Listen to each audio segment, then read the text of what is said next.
ministre de l'Éducation nationale et de la formation professionnelle, Monsieur le directeur du lycée de Pétionville qui nous accueille aujourd'hui, Monsieur le directeur de l'ENARS, Monsieur le directeur du ministère de l'Éducation nationale et de la formation professionnelle, Monsieur le maire de Pétionville, Messieurs les directeurs de cabinet du ministre de l'Éducation nationale et de la ministre de la Culture, Monsieur le directeur général de l'Autorité.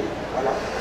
J'ai toujours peur d'oublier quelques personnes importantes, mais sachez que ce n'est pas voulu si c'est le cas, messieurs, dames de la presse. En 1982, le gouvernement de la République introduisait une réforme qui allait impacter le système éducatif sur la durée. Dans le moniteur du 5 avril 1982, était publié le décret organisant le système éducatif haïtien en vue d'offrir des chances égales à tous et de refléter la culture haïtienne. Cette réforme majeure qui a marqué le parti pris de l'État pour une éducation adaptée à nos besoins et en harmonie avec les hommes et les femmes que nous sommes est connue sous le nom de réforme Bernard, du nom du secrétaire d'État de l'Éducation nationale de l'époque, M. Joseph Charles Bernard. Occasion était trop belle alors que le ministère Culture et Communication et le ministère de l'Éducation nationale et formation professionnelle décrété année 2021, année de la belle âme humaine, l'occasion 100 ans écrivain, homme politique, docteur Imanis Jacques-Stéphane Alexis, pour nous pas officiellement célébrer date importante ça. D'ailleurs, le ministère Culture, dans le calendrier commémoration et célébration qui publié dans le cadre de l'année 2022, souligné date là qui tombait dans le mois d'avril, même Jean, accent Jacques-Stéphane Alexis, qui a tombé 22 avril, année ça, dans 2 à 3 semaines. Donc, année de la belle âme humaine, calendrier des commémorations et des célébrations pour noter les dates importantes, les jalons, une manière d'inviter tout un chacun à s'approprier de ces dates pour transcender ce qui quelquefois semble paraître plus important pour nous que la célébration de ces dates en question. Ça va nous rassembler autour de ces dates, de ces moments importants pour Haïti, pour la culture haïtienne, pour nous-mêmes. Et justement, tout à l'heure, en débutant, je ne sais plus qui l'a dit, on a souligné que l'année prochaine marquera les 60 ans du lycée de Pétionville. Le ministère de la Culture n'oubliera certainement pas de porter cette date dans son calendrier 2023-2024 de l'année des commémorations et des célébrations. Ministère de l'Éducation nationale, ministère de Culture, le ministère de l'Éducation nationale plutôt a installé des dizaines de professeurs. C'est une bonne nouvelle pour le système éducatif, c'est une bonne nouvelle pour nous que les jeunes intègrent ce système qui a tellement besoin d'eux. Et quand on voit des géologues entrer dans le système éducatif, on se dit que la lutte n'est pas perdue puisque nous avons tellement de choses à faire pour sensibiliser aux menaces naturelles multiples pour la gestion des risques et des astres. Donc 1982 est une année charnière dans l'éducation formelle haïtienne.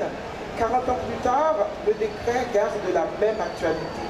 Nous indique les choix à faire pour une éducation qui nous permet d'agir sur notre environnement social et physique, opérer des retours sur ce qui semble nous échapper aujourd'hui alors que nous faisons face à toutes sortes de difficultés. Il est bien d'avoir des doutes, de se demander au milieu du tumulte, à la manière de Jacques-Stéphane Alexis, si c'est vraiment possible d'atteindre l'horizon, mais nous savons qu'il faut parier sur les citoyens, les citoyennes de demain, sur l'école, investir dans les enfants, les jeunes, et leur laisser découvrir les infinies possibilités de la vie et à quel point notre pays a besoin de chacun d'entre eux. Il est sans doute nécessaire, ce 4 avril, de lire les 2 articles du premier chapitre du décret organisant le système éducatif haïtien en vue d'offrir des chances égales à tous et refléter la culture haïtienne.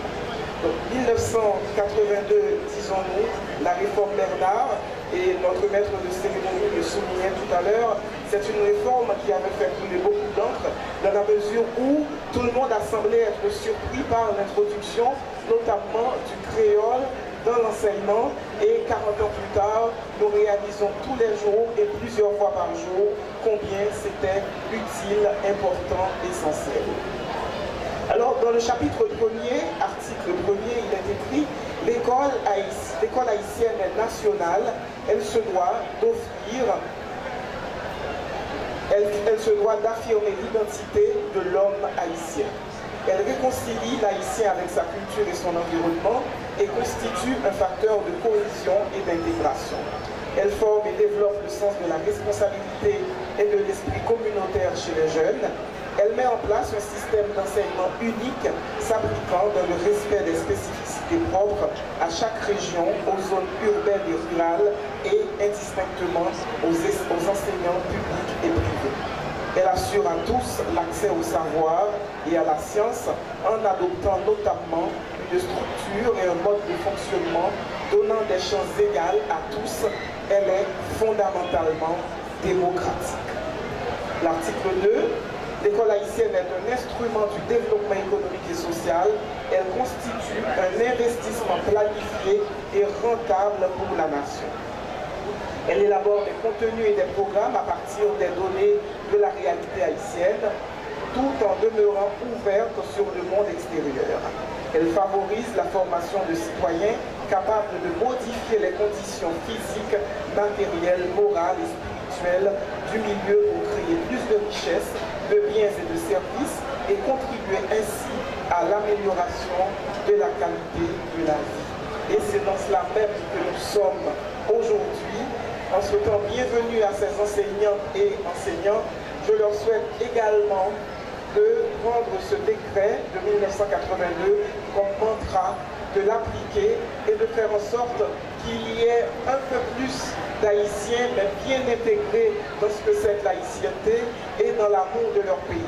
Parce que nous devons aimer ce pays, nous devons faire en sorte que ce pays change au bénéfice de chaque Haïtienne, de chaque Haïtien, parce qu'il n'y a pas d'Eldorado dans le monde, il n'y a plus d'Eldorado.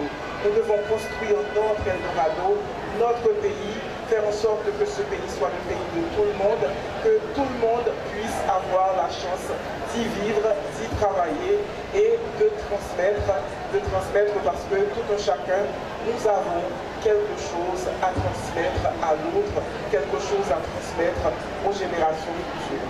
Monsieur le ministre Nestor Laniga, félicitations pour votre courage, votre détermination.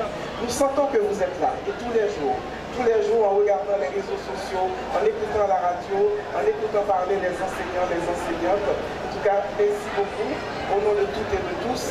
Et je vous remercie, je vous souhaite bon courage et bon travail.